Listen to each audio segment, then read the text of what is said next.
Le samedi matin, chez François, tout le monde est levé de bonne heure ici. Pas question de traîner au lit. Putain, il est capote, là. Ah, il faut dodo, ouais.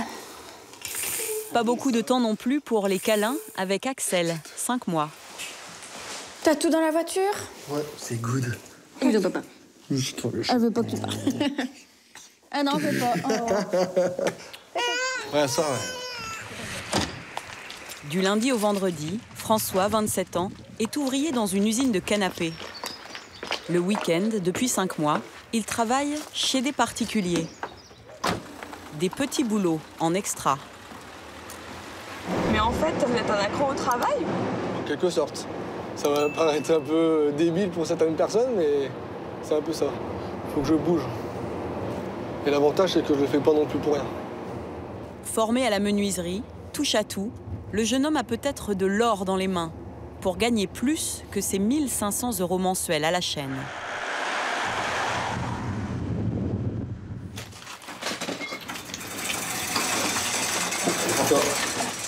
Bonjour Gilles, ça va bien? François trouve ses clients par petites annonces. Et il arrive toujours équipé comme un pro. Vous avez votre atelier dans votre coffre, en fait. Voilà, et devant, c'est mon bureau.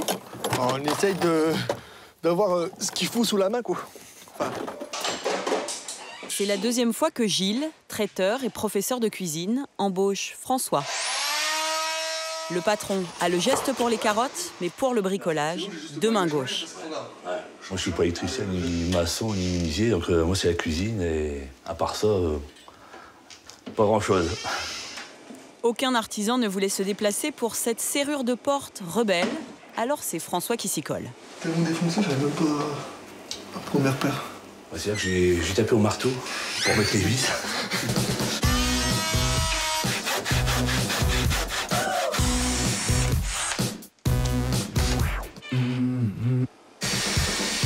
Une rustine sur le bâti, un nouveau bloc de serrure. Regarde, c'est pas les bonnes vis ou quoi? Ah, ça va pas du tout. 3 heures plus tard, François a vaincu la porte. Vous essayez, Gilles? Alors... Donc là, il y a le coussin, ça c'est bon. Impeccable. Mission accomplie. Mission accomplie, c'est très bien. Le bricoleur passe quand même 2 heures de plus à cacher les tuyaux dans la salle de bain, soit 5 heures de travail au total pour ce samedi. On fait les comptes, hein, comme je te dois donc pour les prestations. C'est 95 € de matériel. Ouais. Et 60 € pour moi, la main-d'œuvre. Alors, donc ça, 95, là. Gilles rembourse d'abord les fournitures et l'essence. Et là, pour la main-d'œuvre. Et là, 60 € donc pour la main-d'œuvre pour aujourd'hui. Et il paye François 12 € de l'heure, 2 fois moins qu'un artisan. Un professionnel, c'est facilement 25-30 € de l'heure. Hein, donc là, c'est quand même un peu moins cher et le travail est bien fait. C'est une aubaine. Et le bricoleur s'y retrouve aussi. Il gagne un petit peu plus à l'heure que la semaine à l'usine. Ça veut dire que je travaille 6 jours sur 7. Et après, c'est comme tout, ça fait boule de neige. Voilà. Après, la prochaine fois, je sais qu'il va me rappeler, donc voilà, c'est pas... Non, c'est pas du tout une corvée de venir pour travailler pour 60 €. Pas du tout. Donc la prochaine fois, maintenant, il y a encore des travaux à prévoir. Merci, Gilles. François, au revoir. Bon dimanche, Gilles. À la prochaine. Chaque mois, grâce à ses petits jobs, François empoche près de 200 €. Sa femme aussi est au turbin le week-end. Shirley, assistante de direction, anime des ventes à domicile afin d'alimenter une tirelire pour leurs prochaines vacances. C'est la fameuse cagnotte? Oui. Je vais ouvrir, attention. Vous faites souvent les comptes? Non, ce sera la surprise. On ne compte pas, parce que sinon, c'est pas une surprise. Donc, on verra. Et vous rêvez de quoi? Je sais pas, on n'avait pas dit... C'est pas Nice qu'on avait dit? Ouais, Nice, peut-être. De toute façon, il n'y a que dans le sud qu'il y a du soleil, donc ça sera dans le sud.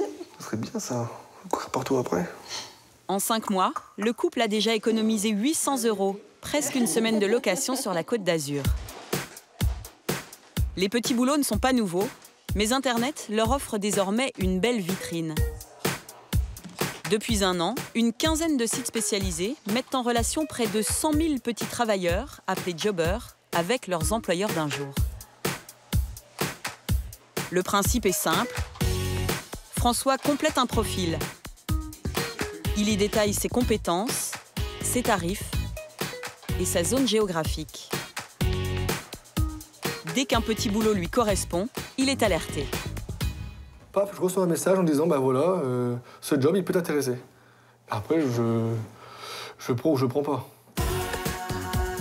Si François décroche le boulot, il ne verse rien au site. C'est son employeur qui paye une commission, jusqu'à 15% de la rémunération. Avec ses jobs d'appoint, le jeune papa améliore l'ordinaire. Pour d'autres, c'est une bouée de sauvetage.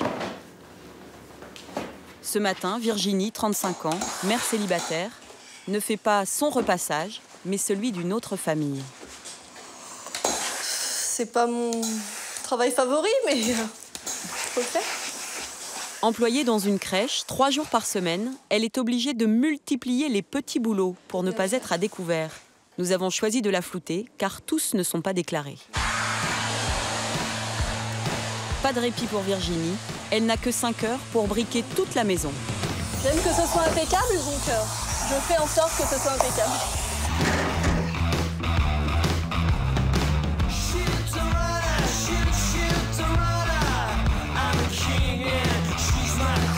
Virginie se démène et dans la lampe, même pas un bon génie pour l'aider. Personne n'est sorti. Dommage. Pour ses 5 heures de ménage, elle est payée 50 €, cash. Ça vaut le coup? Oui, ça vaut le coup, ouais. Ouais. Donc, c'est pas déclaré et c'est vrai que c'est tout bénef pour moi et c'est tout bénef, quoi. En principe, la loi impose de déclarer toute rémunération. L'employeur doit verser des charges, l'employé payer des impôts. Virginie le sait bien. Pourquoi est-ce que vous acceptez du travail au noir? Pour y arriver, tout simplement. Depuis 1 an, la maman postule tous azimuts sur Internet. Elle tond la pelouse, taille des haies, va chercher des touristes à l'aéroport. Le week-end, elle est aussi serveuse dans des mariages jusqu'au bout de la nuit et doit faire garder ses enfants. Demain, je bosse, donc je commence à 15 h pour finir à 5 h du matin. Quand je vais rentrer à 5 h, il faudra que je me repose vite parce qu'ils vont vite se réveiller. Ah, il a dû sortir. Et on va le chercher. C'est pour ses enfants que Virginie sacrifie son sommeil. Bonjour. Océane a 4 ans, Christopher 10 ans, il est en CM2. Qu'est-ce que tu as fait aujourd'hui à l'école? Elle m'a rendu mes contrôles, j'ai eu un 15 et un 14. T'as eu un 15 et un 14? Virginie est auxiliaire de puériculture dans une crèche, mais ne travaille qu'à temps partiel. Elle gagne 1 600 € net par mois. C'est moi qui te porte, c'est toi qui es essoufflé. Avec les 800 € de crédit de son 2 pièces au rez-de-chaussée de cette maison, elle ne parvenait pas à régler toutes ses factures. Tu les as jamais goûtés, ceux-là, les chocolats noisettes? Les petits jobs lui permettent de gagner jusqu'à 500 € par mois. Elle a sorti la tête de l'eau, mais la vie de famille a forcément changé. Comme je travaille beaucoup, je rentre avec mes clés, tout seul, avec mes amis. C'est aussi parce que maman, elle est toute seule que je suis obligée de travailler 2 fois en plus. C'est pour avoir de la joie avec mes enfants, quoi. Même si je suis fatiguée, c'est pas grave.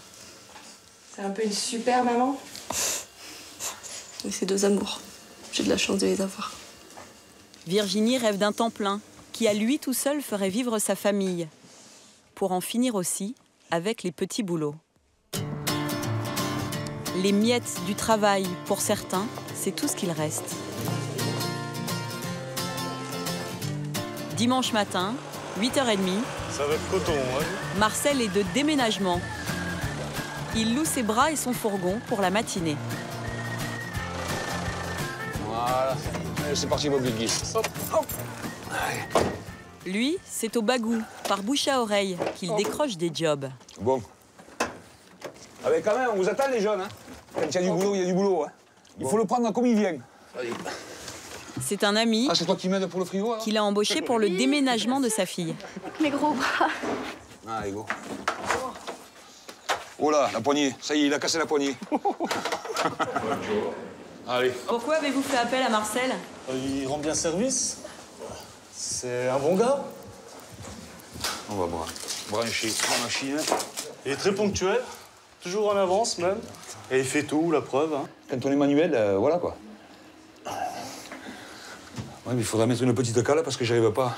On a bien bossé. Ouais. Surtout toi. Petit jus d'orange? Allez, t'as travaillé toi ce matin. Ah oui. Pour 4 heures de manutention, Marcel est payé 60 €, le prix d'une seule heure de travail pour un plombier ou un déménageur professionnel. Voilà. Tiens, Marcel. Ok, eh bien, écoutez, merci. Ces quelques billets représentent beaucoup, car depuis 3 ans, le bricoleur est au chômage. Eh, passe la bouche, hein. Pas avec la langue. Merci. Allez, au revoir. C'est chaud. Ouais. Regarde. Marcel a commencé dans la viande. Il a même tenu sa propre boucherie. Une bonne blanquette façon Cécile. Un vrai régal. Puis il bifurque vers l'industrie et les contrats se dégradent. CDI, CDD, intérim et plus rien. On a pour Mijo, là. La famille ne vit que de ses allocations chômage Ah, mais carrément la louche, toi. et grâce au SMIC de Sophie, vendeuse en bijouterie. Son fils, Valérian, est en apprentissage. À 51 ans, Marcel a donc dû se rabattre sur les petits jobs et il fait tout pour se rendre indispensable. Il a inondé Internet et il est difficile de passer à côté de sa petite annonce. Une photo comme ça respire à la sincérité et l'honnêteté. Au moins tout faire. Besoin d'un coup de main, n'hésite plus. Ponctuel, sérieux, propre et soigné. Je ne mords pas, je vous rassure. Est-ce que ça marche, franchement? Est-ce que vous arrivez à vivre de ces petits boulots? Non, non, pas assez. Voilà. Ces missions ponctuelles de quelques heures ne remplacent jamais un vrai salaire. Donc là, par exemple, vous voyez, il n'y en a pas grand-chose, hein, parce que en 4 mois, j'ai travaillé 2, 3 et 12 à 15 heures. Voilà. Là, je m'installerai aujourd'hui en tant que micro-entrepreneur. Je me ramasserai lamentablement, quoi. Tout simplement. Hein. Il ne décroche que très peu de petits boulots déclarés. Ceci lui permettrait pourtant de prolonger ses droits au chômage, qui s'arrêtent dans 5 mois.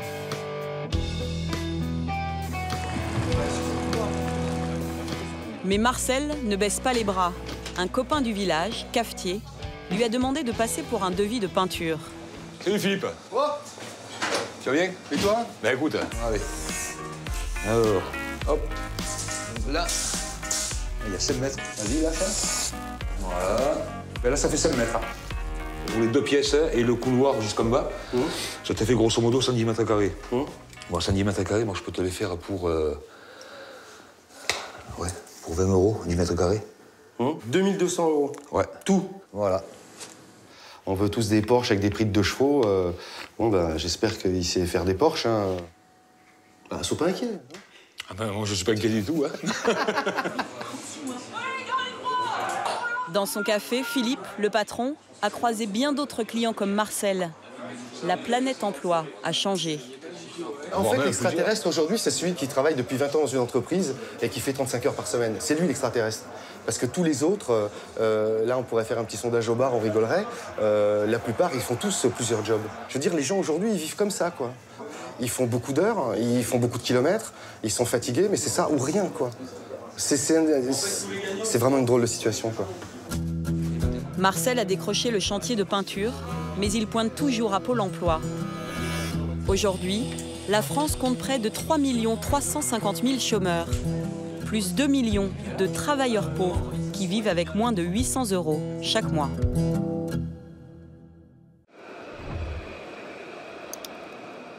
C'est l'embout qui sort de l'oreille? Ouais. D'accord. Et on va regarder ce que ça donne. Émilie Jardin, 32 ans, est assistante audioprothésiste. Qui est trop grand. Ah, peut-être aussi, oui. Vous pensez bien, avec votre doigt, votre index, à bien pousser pour que ça prenne vraiment le pavillon.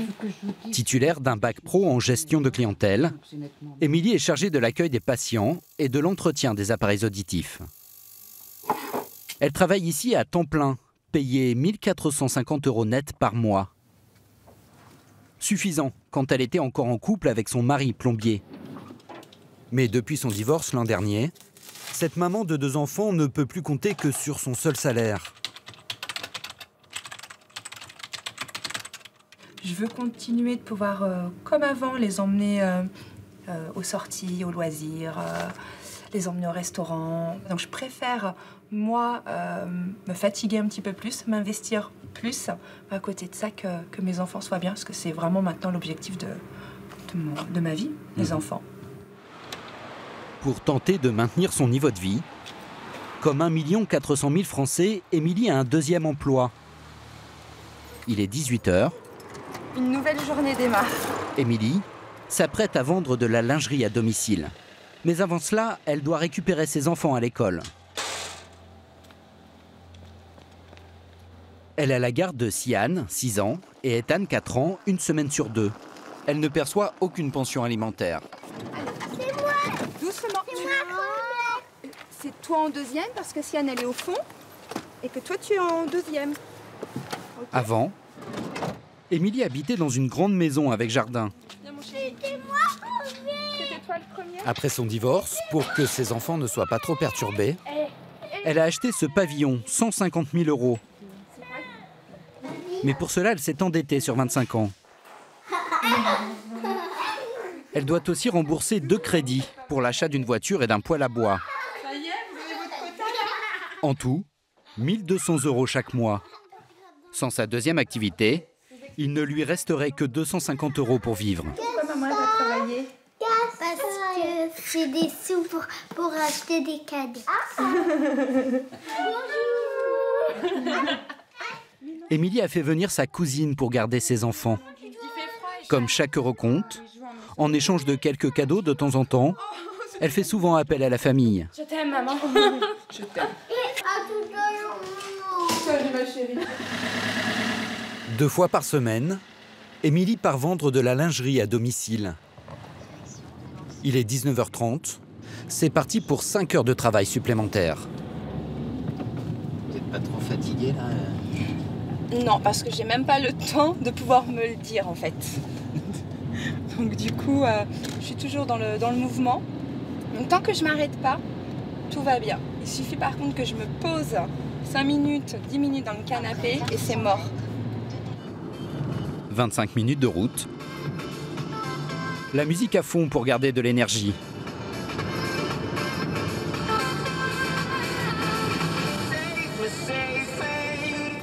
Car de l'énergie, il va lui en falloir pour vendre un maximum de sous-vêtements. Ça va? Ce soir, c'est Charline qui accueille la vente. C'est la coiffeuse d'Émilie, une habituée de ce genre de réunion. Bonsoir les filles. Charline a rassemblé chez elle 17 de ses amis. Est-ce que vous êtes prêtes? Oui. Ouais, c'est parti. Le premier modèle que je vais vous présenter, c'est une nuisette en mousseline avec de la dentelle au niveau de la poitrine. On est vraiment dans je veux être sexy, mais en douceur. Tendre. Émilie a investi 200 € dans son kit de démonstration. Une vingtaine d'articles achetés auprès d'une marque qui ne vend que de la lingerie sur Internet ou à domicile. Ça, c'est génial. Vous avez la culotte fendue, avec un fendu discret. Pendant 2 heures, elle fait le show. Vous avez des petits coussinets qui fait que ça va relever légèrement la poitrine et en même temps, ça va être tout en transparence au niveau de votre téton. Donc très sexy. Elle est... Ça, c'est pas fait pour les fortes poitrines. Tu vas prendre l'autre. Quelques clientes s'essayent même au défilé. La soirée est conviviale. Mais pour Émilie, les heures de boulot commencent à se faire sentir. Autre modèle, les filles. Plus j'élève la voix, plus ça veut dire que vous papotez. Et plus je vais plus avoir de voix à la fin. Il est 22h. Non. Pourtant, Émilie est loin d'avoir terminé. Coucou. Après la présentation, place à la vente. Installe-toi, je t'en prie. Merci. Je pense que je vais prendre... Dans une pièce à part, Émilie reçoit chacune des 17 femmes en tête-à-tête pour finaliser les commandes qu'elle va elle-même passer auprès de la marque. Il y a 4 couleurs au total, rouge, rose, aubergine et noir. Et il est juste magnifique, il fait des superbes fesses. Allez, c'est parti. C'est parti, papa. Ouais. Ce qui nous fera un total de 128 €, s'il te plaît. Je vais te faire un chèque. Très bien, parfait. Charline. À nous. 2 heures plus tard. On va passer aux choses sérieuses. Charline, l'hôtesse de la réunion, est conviée à faire les comptes avec Émilie. J'ai fait 904 € de vente. Elles ont été coquines. 904 fois ça. Charline est récompensée par un bon d'achat de 82 €. Émilie, elle, perçoit 27% de commission sur chaque vente. Du coup, Émilie, 900 €, c'est un bon chiffre pour une soirée comme celle-ci. C'est super, ouais. 900 €, ça veut dire que ce que j'ai gagné ce soir, je vais être très honnête avec vous, multiplié par 0,27, j'ai gagné 200 € ce soir. Donc pour moi, 200 €, ça correspond à 3 jours de travail chez Audica. Donc je suis très bien rémunérée chez Audica, mais c'est très très très lucratif la vente à domicile. C'est tellement lucratif que depuis ce tournage, Émilie a décidé de se consacrer entièrement à la vente de lingerie à domicile.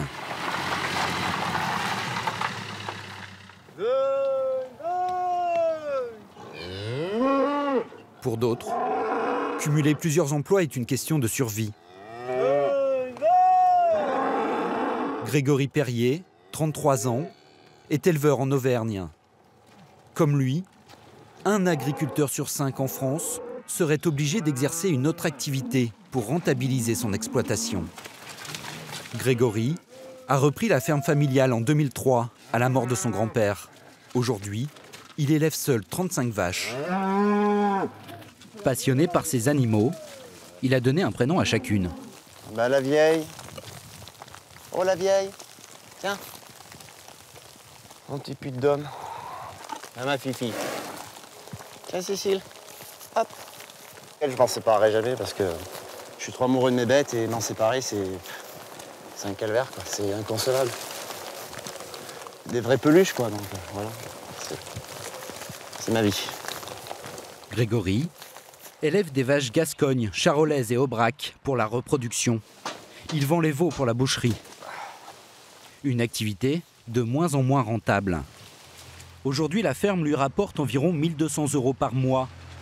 Mais après le paiement de ses frais, il ne lui reste que 300 € pour vivre et investir dans son exploitation. Pas de quoi remplacer son tracteur acheté par son grand-père il y a plus de 20 ans et qui tombe régulièrement en panne. Alors il n'a pas le choix. S'il veut garder l'exploitation familiale, il est obligé d'avoir une autre activité, quitte à le payer de sa santé. Bon bah c'est parti. C'est votre repas de la journée, ça? Voilà, oui, c'est ça. J'ai pas eu le temps aujourd'hui, comme beaucoup de fois, et c'est comme ça. On y va? Ouais. Allez, c'est parti. Quand il a repris la ferme il y a 14 ans, Grégory a passé en parallèle le permis transport en commun. Ça va, Greg? Pour devenir chauffeur de car scolaire. Bon, tout le monde s'attache. Allez, on y va. Let's go, amigo. Tous les matins et tous les soirs, ouais. Il dépose et va rechercher les élèves du collège voisin. Ça a marché aujourd'hui l'école là? Nickel. Et toi, là, les vaches, là? Impeccable. Et les maths, ça va mieux les maths, Guillaume? Les élèves ne sont sans doute pas au courant, mais la double activité de Grégory a bien failli le mener à la catastrophe. Pendant près de 10 ans, en plus de la ferme, il était chauffeur de bus à temps plein. Il travaillait 7 jours sur 7. Mais en 2012, physiquement épuisé, il a fait un malaise au volant de son car. Le car était plein. Hein. Il y avait les enfants et tout, les pompiers sont venus me chercher. Vous avez réussi à arrêter le car avant, en fait? Oui, j'ai arrêté le car avant. Juste réflexage, je sentais que ça allait pas. Donc, je me suis bien arrêté. Et bon, après, j'ai été escorté par les pompiers. Sur avis médical, la préfecture a suspendu le permis de conduire de Grégory pendant 2 ans. Acculé financièrement, l'agriculteur a repris l'an dernier son activité de chauffeur de bus, mais à mi-temps seulement. Maximum 15 heures par semaine, pour 400 € par mois. De retour à la ferme, une mauvaise nouvelle l'attend. Oula, surprise. Avec sa deuxième activité, ses revenus ont à nouveau augmenté. Qu'est-ce que c'est? Qu'est-ce que c'est? Encore à payer. Voilà. Je pense que c'est l'avis d'imposition. Cette année, en tout, il a déclaré 23 800 € de revenus. Voilà, avis d'imposition. Donc on va rentrer à l'intérieur, on va regarder ça vite fait. Voilà. Oh là là là. Là, ça m'écoeure. Il doit payer 1 790 € d'impôts. C'est 1 000 € de plus que l'an dernier. Écœurant. Écœurant. D'autant que sur son bureau, les factures s'accumulent. Il y a la caisse mutualité sociale agricole qui sont dans les 4 000 voire 5 000 €. Sans compter les assurances, habitation, voiture, exploitation. On a le billet de 2005, donc voilà. Sans oublier les impôts fonciers. Pareil, dans les 2 000 €. C'est tant de l'hectare. Non, c'est... Je suis tellement passionné qu'il faut continuer de toute façon, mais je comprends qu'il y ait des gars qui laissent tout, hein, qui changent complètement de vie. Hein. Faut pas leur jeter la pierre. Parti. Pour s'évader et oublier parfois l'envie de tout plaquer, Grégory a une passion. Le piano. Il en joue depuis l'âge de 10 ans. Amateur de chansons françaises, il en a même fait un 3e métier. Bonsoir à tous. Une ville étalée sur la terre, un nouveau Lazare est ressuscité. Après les vaches, le quart scolaire, voici la scène. S'est mise à chanter. Va, va, va, va, va, va, va, va, va. Allez Clément, allez, allez. Au théâtre de Clermont-Ferrand ce soir-là, La vie se chante. devant 500 spectateurs invités par le comité des fêtes, Lady, lady, lady, lady. Grégory enchaîne les tubes de la variété française. Beaux souvenirs. Et aussi ses propres compositions. Les peines s'apaisent dans le bleu des rivières. Je garde d'elle l'empreinte légère.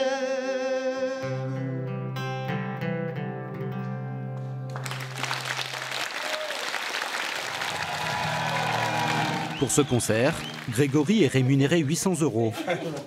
Bon, ben merci. Voilà. Un chèque qu'il doit partager avec ses 4 musiciens. C'est un travail à part entière, je veux dire, voilà, c'est une 3e activité, voilà, je tiens à dégager quand même un peu de bénéfices dans ce domaine-là. Je me suis trop donné quand même. Voilà. Ce soir-là, Grégory va aussi vendre une 30aine de CD. Merci. 10 € pièce. Pour Franck et Gérard. La musique lui rapporte environ 4 000 € par an. Si les concerts se multiplient, Grégory se verrait bien arrêter les bus Voilà, Elise, merci, c'est moi. et se consacrer à ses 2 vraies passions, la musique et les vaches. Super chanson de maman. Bon, là, merci, à bientôt.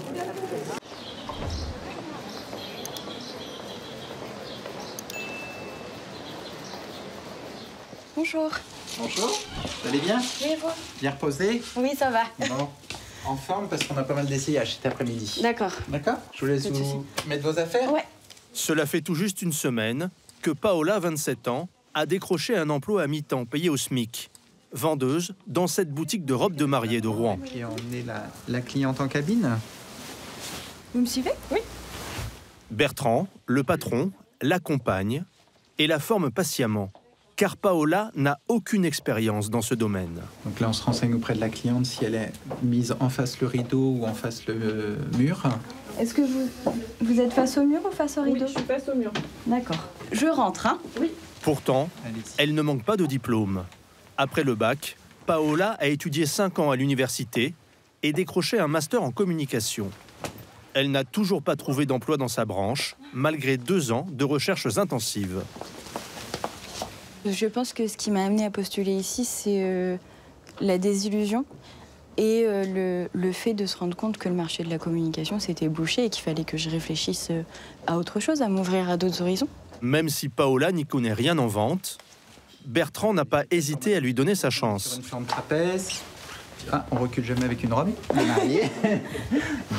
Je m'aperçois que de plus en plus, voilà, c'est de plus en plus dur pour les jeunes de trouver quelque chose vraiment dans leur domaine d'activité où ils ont été formés, quoi.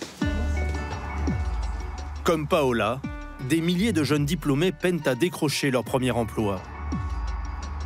Formés, motivés, ils mettent pourtant 1 an en moyenne avant de signer un contrat. Et le plus souvent, un contrat à durée déterminée. Pour de nombreux diplômés à Bac+5, les ambitions tournent court. 1 jeune sur 4 finit par prendre un job alimentaire, faute de mieux.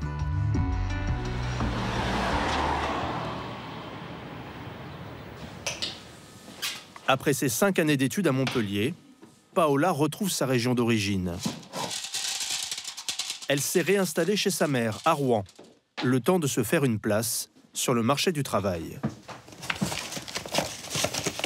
En fait, là, c'est toutes les affaires que j'ai ramenées de Montpellier et que j'ai laissées en stand-by le temps de redéménager. Pour moi, ça servait à rien, finalement, de déballer les affaires pour les refaire quelques mois plus tard, quoi.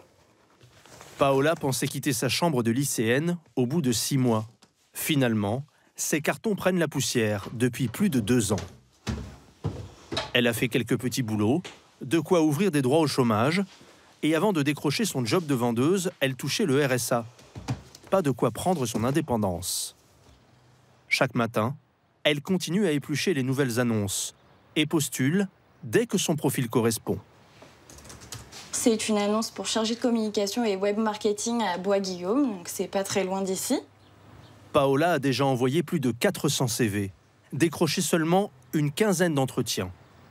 La plupart du temps, elle reçoit des mails standards de refus. Elle préférerait un retour concret et personnalisé pour comprendre ce qui ne va pas dans sa candidature.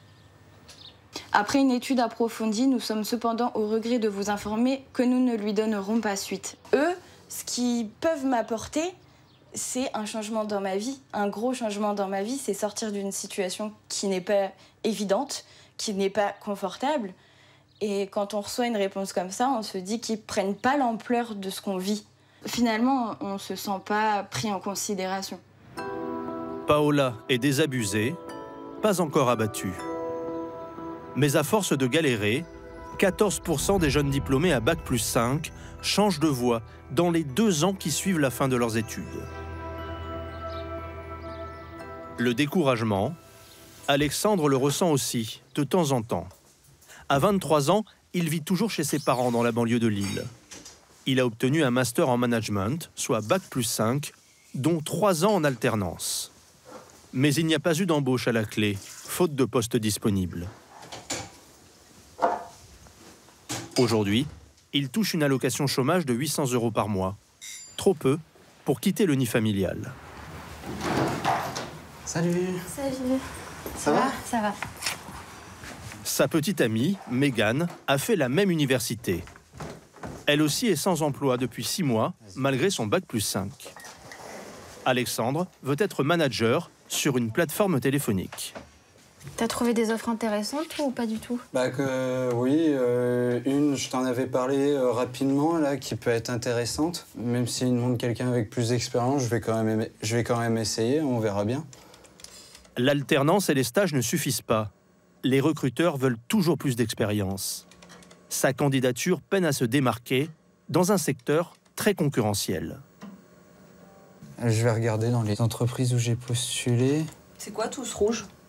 C'est là où j'ai eu un retour et qui s'est avéré négatif. D'ailleurs, celles-là, je peux les mettre aussi. Ça va? Ça va et toi? Ouais, ça va. T'as été déjeuner? Alexandre garde le moral grâce au soutien de son père, Gilles, cadre dans une entreprise de crédit. T'as des pistes? Pas vraiment, j'ai continué de postuler à différentes offres que j'ai pu voir sur Internet. Pas d'affolement, hein? Ouais, bah après, c'est vrai que ça fait quand même un paquet de temps que je cherche du boulot. Ouais, ça fait 5 mois, c'est tout, hein. C'est pas... Ouais, ça paraît long quand tu cherches, mais... Bah, c'est ça, et puis bon... Ça fait 5 mois et t'as quand même eu pas mal de rendez-vous. Le problème, quand une recherche d'emploi, c'est que tu vas te prendre beaucoup de non. En fait, tu vas te prendre qu'un oui. Et ça sera le bon. Alexandre n'a pas appris à chercher du travail durant ses études. Encore moins à se vendre auprès des recruteurs. Depuis 3 mois, il est suivi par une association d'aide à l'insertion professionnelle des jeunes. Bonjour Caroline. Tu vas bien? Bien et toi? Ça va, ça va. Caroline est bénévole. C'est une ancienne chasseuse de tête dans un cabinet de recrutement. Avec Louise, Une salariée de l'association, elle aide Alexandre à définir son projet professionnel. Et surtout, elle l'entraîne à se présenter, à séduire les employeurs. J'ai préparé ma présentation finale pour ensuite la phase de réseau. C'est parti? Ouais, quand tu veux, quand tu veux. Bonjour, je m'appelle Alexandre Régnier. Donc, suite à l'obtention d'un bac ES, je suis rentré à l'IMMD, l'Institut du marketing et du management de la distribution à Roubaix. Donc, lors de mes études, Alexandre a 3 minutes pour les convaincre. Et de plus, je suis quelqu'un justement de sociable, qui tisse des liens facilement avec les gens. Merci Alexandre. Merci à vous. Ok. Sur la voix, en fait, c'est vrai que ta voix porte, donc tu peux baisser d'un ton quand tu es juste avec une personne. Quand tu dis mon objectif c'était de répondre, enfin je devais répondre aux objectifs commerciaux, oui, mais cite des exemples. Moi je reviens toujours à ça, c'est cite des exemples. Si tu arrives à donner au moins un exemple de réussite professionnelle, ça rassure l'interlocuteur. Ok. Il a été nommé manager pendant son alternance, ce qui est très rare. Ce qui fait que quand les gens... Il y a beaucoup d'entretiens, parce que quand on voit sur un CV quelqu'un nommé manager pendant son parcours, c'est impressionnant. Du coup, l'attente de l'entreprise, elle est très haute. Et le risque, quand on n'est pas sûr de soi en arrivant, c'est de créer plus encore de déception. Et du coup, lui, la pression, elle est haute, parce que l'entreprise attend beaucoup. Du coup, on l'a aidé à être plus sûr de lui, et que le discours soit plus renforcé, et dans l'énergie, et dans le fond. En fait, dans le fond et dans la forme. Bon, merci beaucoup. Des conseils qu'il va mettre en pratique le soir même, lors d'un job dating organisé à Valenciennes. Alors, je vous donne le tote bag de bienvenue. Super, merci. La brochure de l'événement. Plus de 50 candidats sont présents. Des jeunes diplômés comme lui, mais aussi des chômeurs de longue durée. Face à eux, 9 entreprises pour 22 postes à pourvoir. Bonsoir. Bonsoir. Alexandre Régnier. Le concept de ces job dating est le même que pour les rendez-vous galants. 10 minutes pour séduire et décrocher une deuxième entrevue. Voilà, je vais vous expliquer brièvement mon parcours. Alexandre tente sa chance pour un poste de commercial dans cette entreprise de cartouches d'encre pour imprimante. Ce qui fait un bon commercial, alors, selon vous? Ce qui fait un bon commercial, c'est déjà, c'est dans un sens l'atteinte des objectifs fixés. Dans un premier temps en vente, mais aussi faire attention à tout ce qui est gestion client. Il faut savoir vendre, effectivement, mais aussi le fidéliser. Mais ce qu'il voudrait, c'est être directement manager. Il va se dévoiler, un peu maladroitement. Éventuellement, par la suite, quels sont les postes aussi que vous proposez, par exemple, autre que commercial sédentaire, mais dans le management aussi, ce genre de choses? Effectivement, aujourd'hui, tous les managers de proximité ont évolué, au fait, puisqu'ils sont arrivés chez Covotique sur un poste de commercial sédentaire et ont évolué en interne. D'accord, ouais. On se permettra de venir vers vous très rapidement, alors pas par téléphone. Le caractère informel et convivial de la discussion a mis Alexandre en confiance. Je pense avoir, justement, m'être bien défendu, donc... et avoir fait déjà une bonne première impression. Ce soir-là, il a passé 5 entretiens. En plus, je suis motivé aussi pour travailler, pour découvrir. Mais n'a eu aucun retour positif. Non, puisqu'en soi, on a... Pourtant, l'entraînement a fini par payer 3 semaines plus tard. Bonne soirée, bon job dating. Il a finalement décroché un CDI après avoir répondu à une annonce. Il est désormais commercial dans une entreprise de communication digitale. 35 heures, payé 1 600 € brut par mois.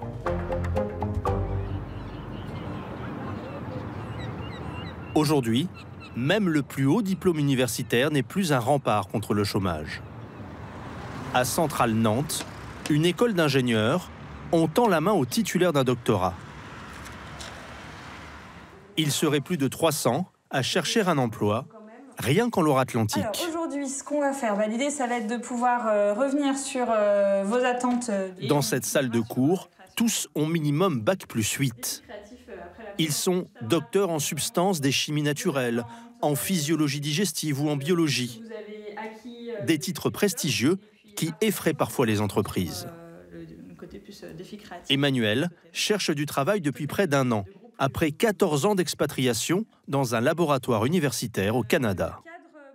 On sort de nombreuses années dans l'académique et donc les industries sont effectivement un petit peu frileuses peut-être parce qu'on n'a pas encore l'expérience de l'entreprise.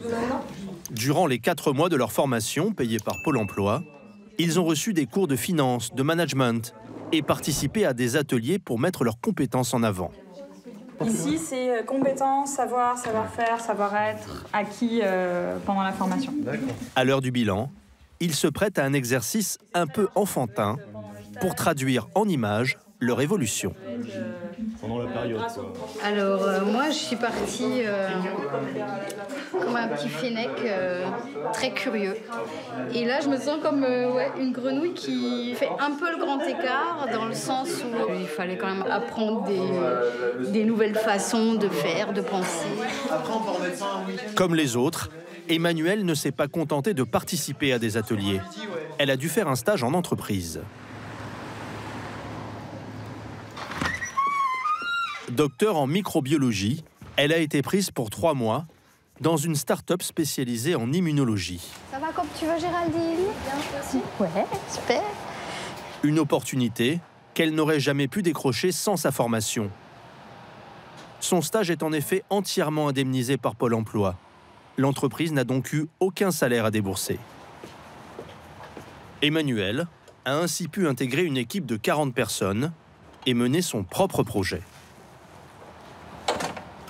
T'as 2 minutes? Oui. Salut. Pour Nicolas Poirier, son directeur scientifique, la formation à Centrale Nantes a été déterminante. En temps normal, on aurait assez classiquement répondu qu'on n'avait pas d'offre d'emploi, ce qui était la réalité à la base, et qu'on n'avait pas de possibilité à très court terme ou à moyen terme d'avancer ensemble. Cette formation nous a permis de se rendre compte qu'on avait des profils différents, qui étaient tout à fait compatibles et qu'on pouvait faire d'autres choses avec Emmanuelle qu'on ne fait pas avec les autres profils qu'on recrute d'habitude dans l'entreprise. Grâce à son stage, Emmanuelle a pu faire ses preuves. L'entreprise lui a proposé un CDD de 1 an qui devrait déboucher sur un CDI.